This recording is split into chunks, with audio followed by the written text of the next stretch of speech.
നിങ്ങൾ സൈക്കോളജിയിൽ PG കഴിഞ്ഞതാണെങ്കിലും individual ഒരു കേസ് എടുക്കാനുള്ള കോൺഫിഡൻസ് നിങ്ങൾക്കുണ്ടോ? ഇന്റേൺഷിപ്പ് സമയത്ത് നിങ്ങൾക്ക് കൂടുതൽ എക്സ്പോഷർ കിട്ടിയിട്ടുള്ള സൈക്കാട്രിക് കേസസ് അല്ലേ? ഒരു പ്യുവർ കൗൺസിലിംഗ് കേസസ് ഇൻഡിവിജ്വലി ഫുള്ളായിട്ട് എടുക്കാനുള്ള ഒരു അവസരം നിങ്ങൾക്ക് ഇതുവരെ കിട്ടിയിട്ടുണ്ടോ?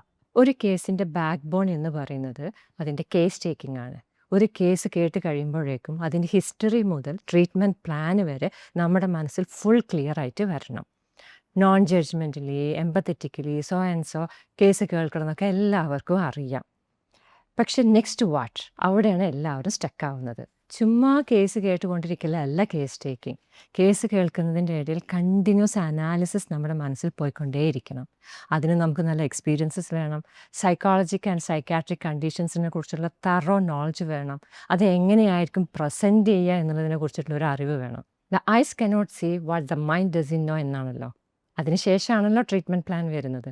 ട്രീറ്റ്മെൻറ്റ് പ്ലാൻ എന്ന് പറയുമ്പോൾ ഓൾവേസ് റിലാക്സേഷൻ എക്സസൈസും ജേർണലിങ്ങും അല്ല. ഓരോ ഇൻഡിവിജ്വലിനനുസരിച്ച് അവരുടെ സാഹചര്യങ്ങൾക്കനുസരിച്ച് ട്രീറ്റ്മെൻറ്റ്സ് നമ്മൾ പ്ലാൻ ചെയ്യുക തന്നെ വേണം.